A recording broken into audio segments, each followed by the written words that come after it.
శ్రీ విష్ణు రూపాయ నమశివాయ. కాశీలో ఒక బ్రాహ్మణుడు ఉండేవాడు. ఆయనకి ఇద్దరు కొడుకులు. ఒకసారి ఒక మహనీయుడు ఇంటికి వస్తే ఆ కొడుకులు సరిగ్గా ఆదరించకపోతే ఆ మహనీయుడు ఆగ్రహించి వెళ్ళిపోయాడు. దాంతో తండ్రికి కోపం వచ్చి కొడుకుల్ని మీకు ఇంట్లో స్థానం లేదు అని బయటికి పంపించేస్తే, అందులో కుమారుడు హిమాలయాల్లో పరమేశ్వరుడు గురించి ఘోరమైన తపస్సు చేస్తే చివరికి పరమేశ్వరుడు ప్రత్యక్షమయ్యాడు.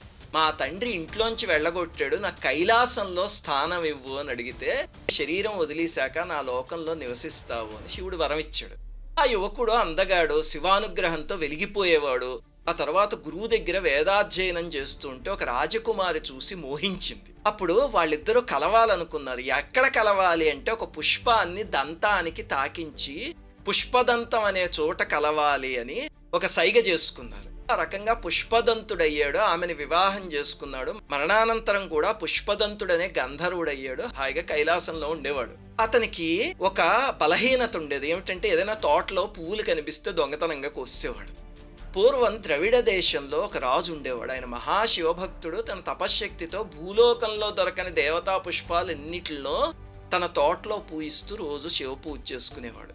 ఒకసారి పుష్పదంతుడు రాజుగారి పూల తోట మీదుగా ఆకాశంలో వెళ్తూ ఇంత అద్భుతమైన సువాసన వస్తుంది ఏమిటి అని కిందకి దిగాడు.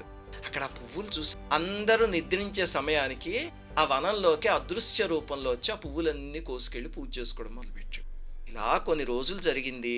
రోజు చూస్తే రాజుగారి పూజకి పువ్వులు ఉండట్లే, మాయమైపోతున్నాయి. భటుల్ని కాపలా పెడితే భటులు కళ్ళు తెరుచుకుని అలా రాత్రంతా చూసినా సరే ఎవరు వస్తున్నారో తెలియదు, పువ్వులు మాయమైపోతున్నాయి. ఎందుకంటే అదృశ్య రూపంలో వస్తున్నాడు కదా. అప్పుడు రాజుగారు ఒక ఉపాయం ఆలోచించి సేవకుల్ని పిలిచి, శివ పూజ అయిపోయిన తర్వాత నిర్మాల్యం ఉంటుంది కదా, అది తీసుకెళ్ళి ఆ తోట చుట్టూ చల్లమని చెప్పారు. చెప్తే వాళ్ళు చల్లారు. యథావిధిగా పుష్పదంతుడు అదృశ్య రూపంలో తోటలోకి వచ్చేసరికి నిర్మాల్యం ఉందని చూడకుండా పొరపాటున కాలుతో తొక్కాడు. దివ్యశక్తులన్నీ నశించిపోయి అదృశ్య రూపం పోయి మామూలు మనిషి అయిపోయాడు.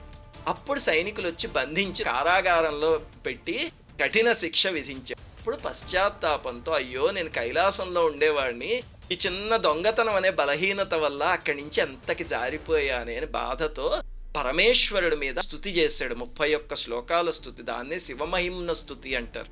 ఆ స్తోత్రం చేశాక మొత్తం పాపాలన్నీ పోయి మళ్ళీ కైలాసానికి చేరిపోయాడు. రుద్రంతో సమానమైన శక్తి ఉన్న స్తోత్రం అది. ఈ కథ నుంచి ఏం తెలుసుకోవాలి అంటే 2 విషయాలు. మొట్టమొదటిది, నిర్మాల్యాన్ని ఎప్పుడూ దాటకండి. ఇంకా రెండవది, దొంగతనంగా పువ్వులు కోసి తెచ్చి దేవుడికి ఎప్పుడు పెట్టకండి. ఎవరో పువ్వులు మనకొద్దు, మన ఇంట్లో ఉన్న ఒక్క పువ్వు చాలు. అది లేదనుకోండి, మనస్సు అనే పువ్వుని స్వామి పాదాల దగ్గర పెట్టి పూజించండి. శ్రీమాత్రే నమః.